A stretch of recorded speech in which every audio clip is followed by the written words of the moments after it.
Fasal menerangkan tentang penghormatan terhadap ilmu dan orang yang memiliki ilmu. Ketahuilah bahwasanya penuntut ilmu tidak akan memperoleh ilmu dan tidak akan dapat mengambil manfaatnya kecuali dengan menghormati ilmu dan orang yang memiliki ilmu, memuliakan guru dan menghormatinya.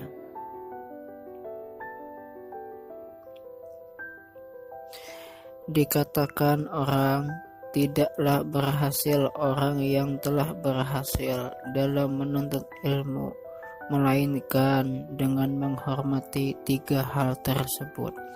Dan tidaklah terjatuh atau tidak berhasil orang yang terjatuh, melainkan karena mereka tidak mau menghormati atau memuliakan ilmu dan orang yang memiliki ilmu. Ada yang mengatakan pula bahwasanya menghormati itu lebih baik daripada mentaati, karena manusia tidak dianggap kufur karena bermaksiat, tetapi dia menjadi kufur karena dia tidak menghormati atau memuliakan perintah Allah Subhanahu wa Ta'ala. Sayyidina Ali karramallahu wajhah berkata, "Ana abduman allamani harfan wahidan, insya'a ba'a wa insya'a a'taqa wa insya'a istaraka." Artinya, aku adalah budak orang yang mengajariku walau hanya satu huruf. Jika dia mau, silahkan menjualku atau memerdekakanku, atau tetap menjadikanku sebagai budak. Ada sebuah syair tentang yang demikian. Aku lihat sebesar-besar hak adalah hak seorang guru. Ini wajib dipelihara oleh setiap muslim. Sungguh pantas apabila seorang guru yang mengajar sebagai tanda hormat padanya, walaupun satu huruf, diberi hadiah 1000 dirham. Sebab guru yang mengajar engkau satu huruf yang engkau butuhkan dalam agama, dia ibarat bapak engkau dalam agama.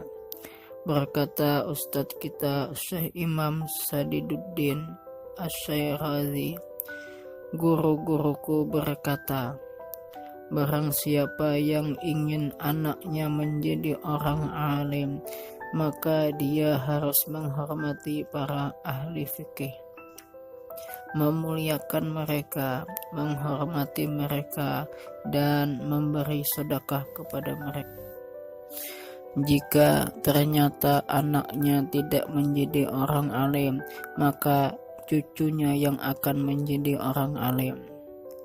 Termasuk menghormati guru ialah seorang murid tidak berjalan di hadapannya, tidak duduk di tempatnya, dan tidak memulai berbicara padanya kecuali dengan izinnya. Hendaklah tidak banyak berbicara di hadapannya, tidak bertanya sesuatu apabila guru sedang lelah atau bosan, dan harus menjaga waktu. Jangan mengetuk pintunya, tetapi sebaliknya menunggu sampai beliau keluar. Walhasil, seorang penuntut ilmu harus mencari keridhaan hati guru, harus menjauhi hal-hal yang menyebabkan dia murka, mematuhi perintahnya selama tidak bertentangan dengan agama, bermaksiat kepada Allah Subhanahu wa Ta'ala.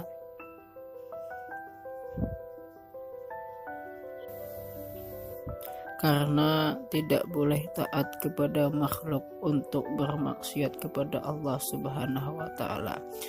Dan termasuk menghormati guru adalah menghormati anak-anaknya dan orang yang ada hubungan karib dengannya. Dan adalah guru kami Syekh Burhanuddin, pengarang kitab Al-Hidayah, bercerita bahwa salah seorang pembesar negeri Bukhari duduk dalam suatu majelis pengajian. Di tengah-tengah pengajian, dia sering berdiri, lalu oleh teman-temannya ditanya, mengapa ia belum buat demikian? Ia menjawab, sungguh putra guruku sedang bermain di jalan. Oleh karena itu, jika aku melihatnya, aku berdiri untuk menghormatinya. Al-Qadhi Imam Fahruddin adalah seorang imam di daerah Marwa yang sangat dihormati oleh para pejabat negeri. Pada suatu kesempatan beliau berkata, aku mendapat kedudukan ini karena aku menghormati guruku, Al-Qadhi Abu Zaid Dabusi. Aku selama melayani beliau, memasak makanannya, dan aku tidak pernah ikut makan bersamanya. Pada suatu hari, Imam Al-Halwani pergi ke Bukhari menginap di sebuah desa selama beberapa hari karena ada masalah besar yang beliau hadapi. Kemudian semua muridnya menjenguk beliau kecuali yang bernama Abu Bakar.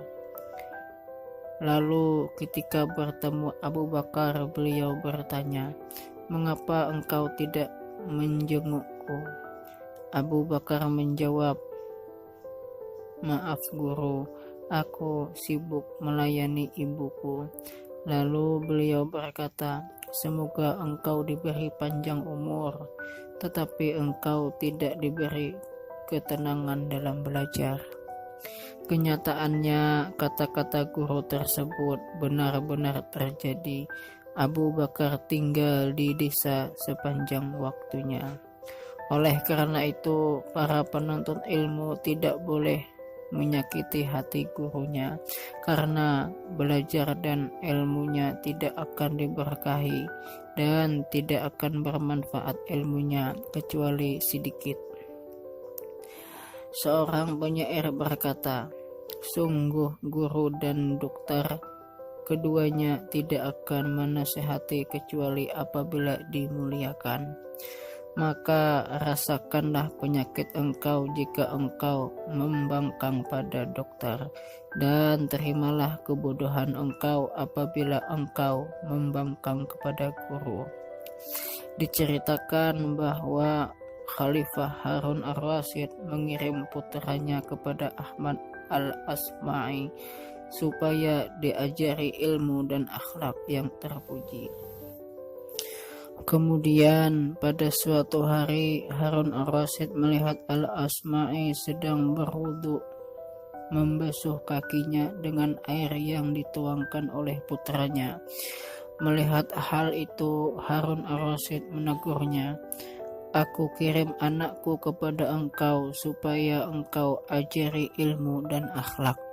Lalu mengapa tidak engkau perintahkan anakku untuk menuangkan air dengan tangan kirinya supaya tangan kanannya bisa membasuh kaki engkau?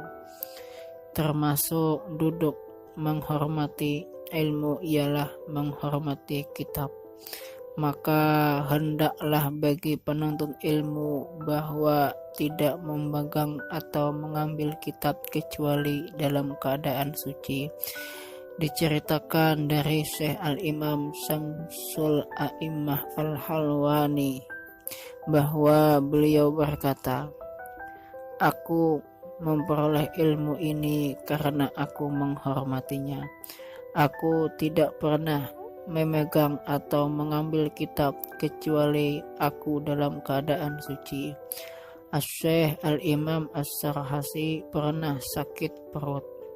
Namun beliau tetap mengulang-ulang pelajarannya dan berwudu sampai 17 kali pada malam itu, karena beliau tidak mau belajar kecuali dalam keadaan suci. Ini dikarenakan bahwa ilmu itu adalah cahaya dan wudhu juga cahaya, sedangkan cahaya ilmu tidak akan bertambah kecuali dengan berwudhu.